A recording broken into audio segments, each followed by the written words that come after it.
Well, joining me now from New Delhi is Sudesh Verma. He's a spokesman for the ruling BJP. In Mumbai is the opposition Congress Party's national spokesman, Sanjay Jha. And also in Mumbai is journalist and author Rana Ayyub. I thank you all for joining us. Sudesh, tell me why the BJP did so well. What was the secret to your success?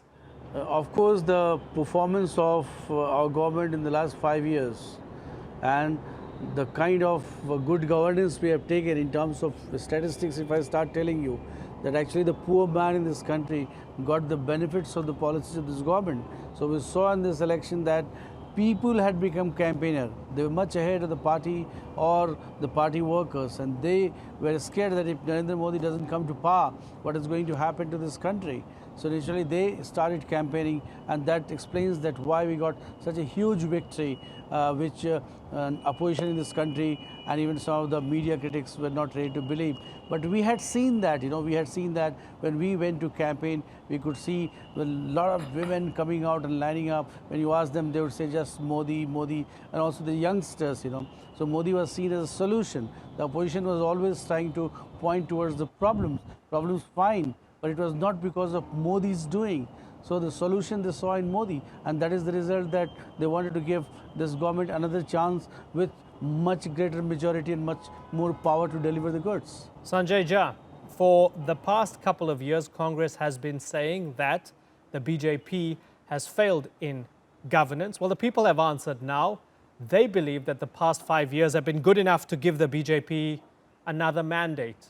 Is this egg on the face of Congress? Well, I must be honest and tell you that we have been astonished by the result. It's not just the scale. Frankly speaking, we were very confident that Narendra Modi and the BJP will be defeated because fundamentally they have been a monumental failure. How do you evaluate a government's performance? Now, my BJP counterpart said that we performed brilliantly. Well, if you look at the numbers on the critical economic factors, which are jobs, rural distress, the private capital investment, the state of the institutions in our country, which are totally politically manipulated, attacks on the minorities and particularly the Muslims who have been brutally lynched. I read a report that 47 were killed since Mr. Narendra Modi became Prime Minister. You have had the Dalits, which are, other vulnerable sections of our society. But fair enough. Who have been brutalized. Sanjay, let me come in here for a second. When you looked at why the were you not larger able, canvas, sorry to interrupt you, why were you not able to make this argument to the voters? Because the voters don't agree with you. The voters have chosen the BJP for another 5-year mandate. This was a free and fair election. Why didn't Congress and Rahul Gandhi make this argument to the people and convince them over the past year? Well, I'll answer that. I mean, I was going to add just one more point that there was a direct corruption scandal where we felt Narendra Modi had a lot to answer to the people of India. So why did we believe the people probably go with the BJP? I believe the principal reason behind that are actually twofold. Number one, that Mr. Modi played the hyper-nationalism card after the Pulwama terror attack and the counter-strike by India in Balakot in Pakistan. And he also played the traditional BJP strategy of communal polarization.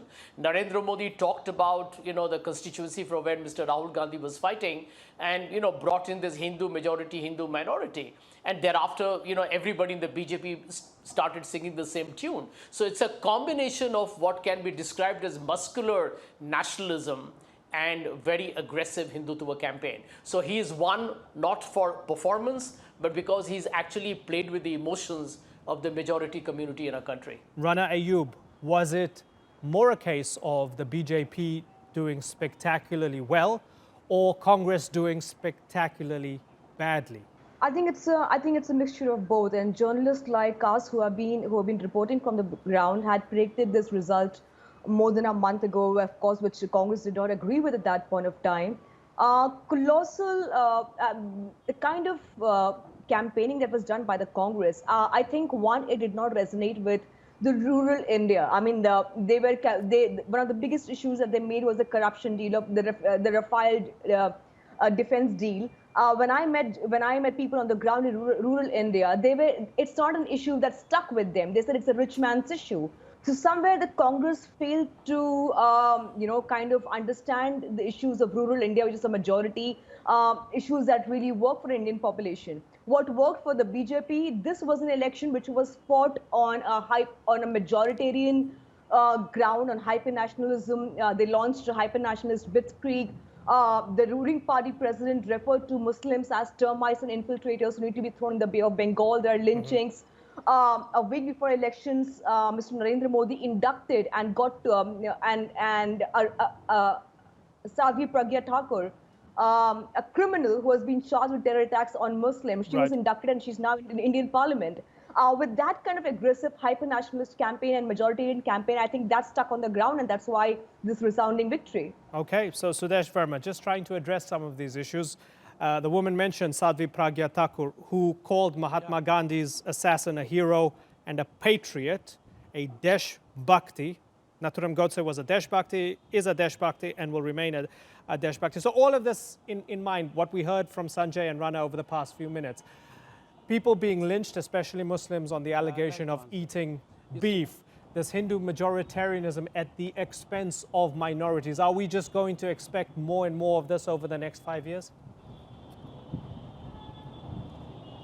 You see, those who are aware of Indian politics would know that to call Rana Ayyub has used the word criminal for Sadhvi Pragya, which is wrong. Makoka that was imposed was taken off, and it was a vendetta politics of the Congress that tried to fix Sadhvi Pragya in a case she was not involved. And we firmly believe that it was because... Please, can I answer, Rana Ayyub? Can I answer, Rana Ayyub? I know you stand. Let me answer. Let me give my version. Or you want to give your version and confuse the people? And you see, Sadhvi Pragya for us represented a symbol where she was actually terrorized because she represented Hindus, and Hindu terror was squandered. So it was actually a fight against that. And whatever rights Sadhvi Pragya has, others also have. She has not been indicted by any court. So you cannot have different standards for different people. Okay, so let's put that aside for a second. She's awaiting trial in a 2008 terrorism attack. Okay, Sudesh, just a second. So, okay, she's awaiting trial for a terrorism attack for 2008. Let's put that aside. Let's put that aside. Sudesh, she's calling. If we can say, you see, 1984 riots, people were charged with creating riots, but they still contested elections. I'd love for you to answer this, right? Put that aside. Put the charges aside. The fact that she was calling Gandhi's assassin a hero and a patriot, you accept that? You agree with it? You find that okay that she's in the Lok Sabha representing Bhopal? Not at all. You must be knowing that the party has distanced, the party forced her to retract and say sorry. She jumped the gun. But the party cannot subscribe to those kinds of values. Here is a prime minister who... What does it tell us about this government and this party? Okay, now I'll come to the criticism. Now I'll come to what Sanjay Jha said. You see, still if you continue with the narrative that people did not find resonance with, then I'm sorry, nobody can help the Congress. It is not majoritarian. And let me tell you with the statistics that Muslim-dominated constituencies, BJP has won, where Muslims were the decisive factor. It is actually a vote that cannot be called a majoritarian versus minorities. No, it's not that. And we have won in all places. It's not a lie, it's the fact, it's statistics. And you have seen what Modi ji has said, what the Prime Minister has said. Nobody should try to create fears. And that is the kind of people that Mr. Rahul Gandhi should be aware of. People like Sanjay Jha and Rana Ayyub, they try to poison the mind of people and try to project as anti-minority. We are not anti-minority. The Prime Minister has clarified, please don't create this image. Okay, the internet doesn't forget. So when this is uploaded, we're going to fact check this, and in the description we'll have a look at the statistics. You claim that Muslims have voted for the BJP more than they voted for Congress. Let's put that aside for a second. Yes. Sanjay, I want to look inward now at Congress. I mean, Congress is messed up, right? Congress was expecting to win. We saw Rahul Gandhi completely deflated. Is this now time for Congress to move beyond the Nehru-Gandhi dynasties and all of that symbolism and try something new, because you've messed up this election in a terrible way? Well, I can tell you that we will definitely do a very rigorous self-examination to find out as to why did we allow Narendra Modi and the BJP to, kind of polarize this country, which was on predictable lines. And we should have had maybe a counter-attack to, the attempt to create this whole pseudo-nationalistic, kind of appeal. The truth is, however, in retrospect, what we believe, and we were very confident, I'll tell you that India will never subscribe to the ugly rhetoric of Nathuram Godse's violent assassination of Mahatma Gandhi. I mean, this is a country that inspired Martin Luther King, and I mean, Gandhi's influenced many world leaders. So we were very confident that India's ethos will never be, ultimately compromised by no matter how aggressive the propaganda the BJP did. But I agree with you. We have to probably redo our entire political strategy. I do want to, however, say one point that there is a current wave of, these nationalistic authoritarian leaders. We saw it happen in Australia as well, where a government that was expected to lose suddenly won. And I think there has been this global tendency where more right-wing fundamentalism seems to have caught the public imagination.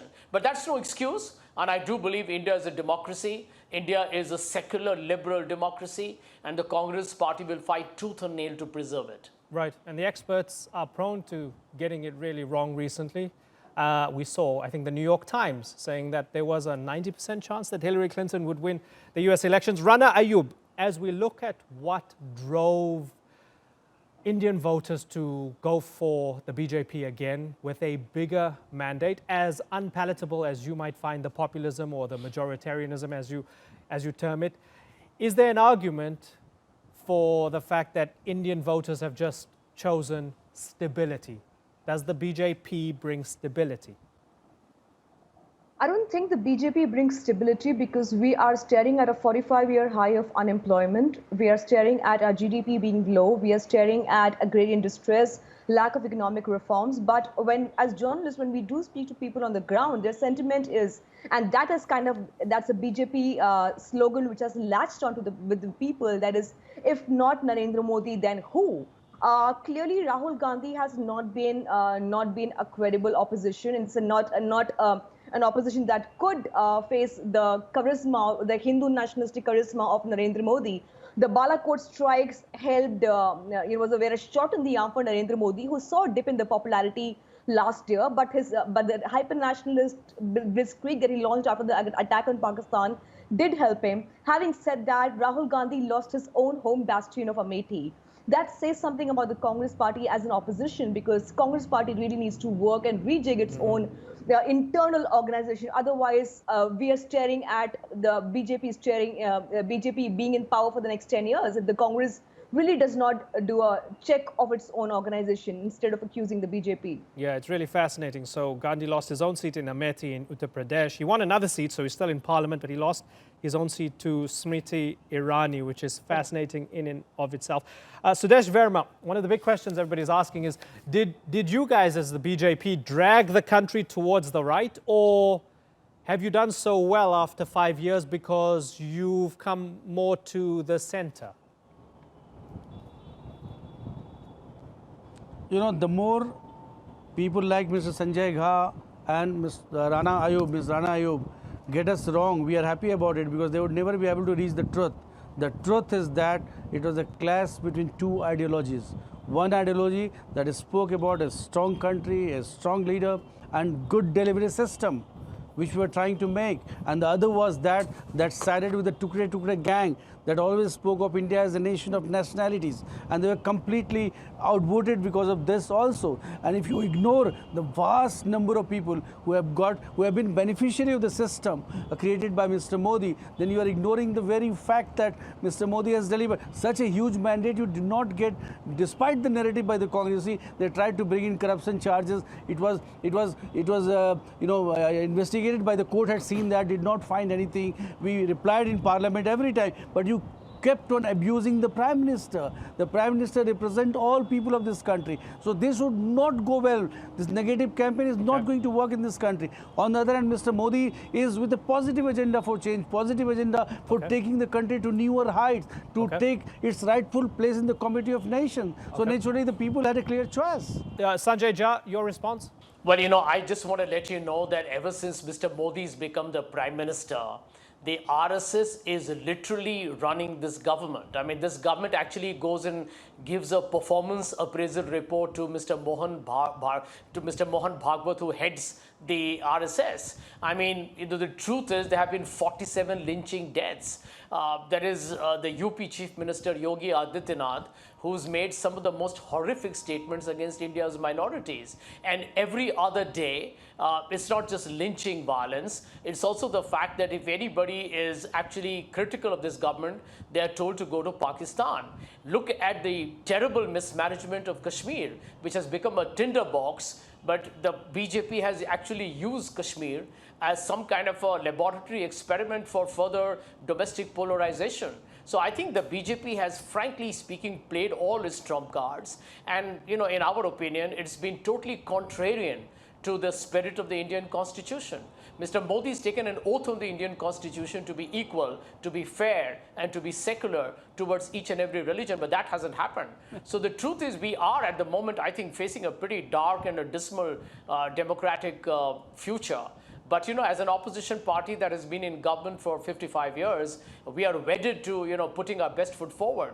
Mr. Rahul Gandhi said that this election is for the soul of India. Okay. This is like the second freedom struggle after the way we battled against the British, because there is a policy of divide and rule which is being practiced by the BJP. But we will stand tall, we'll fight it, and we are very confident we'll turn it around. Rana Ayyub, very finely, if this was a clash between two very different ideologies, what are the next 5 years going to look like under Modi's leadership? Well, Imran, certainly for the minorities, the last 5 years has been a nightmare, whether it's a Muslim minority or the Dalits or the lower caste or for the Christian minorities. I mean, about 3 days ago, the Prime Minister of the country gave a speech where he spoke about inclusive development, about taking minorities together. And since 23rd May, there have been 3 hate crimes against Muslims. One has been lynched on allegation of beef consumption. Another Muslim has been a couple has been asked to chant Jai Shri Ram, and they were beaten on the streets. So the Prime Minister's speech seems hollow and empty words as long as there's nothing on the ground, as long as its cadres and leaders stop this provocation and stop this hate on the ground. I think the next 5 years will certainly be a testing time for the Indian democracy and its soul, as Sanjay said. And it will also be a test for where this country goes in the near future and its inclusive democracy.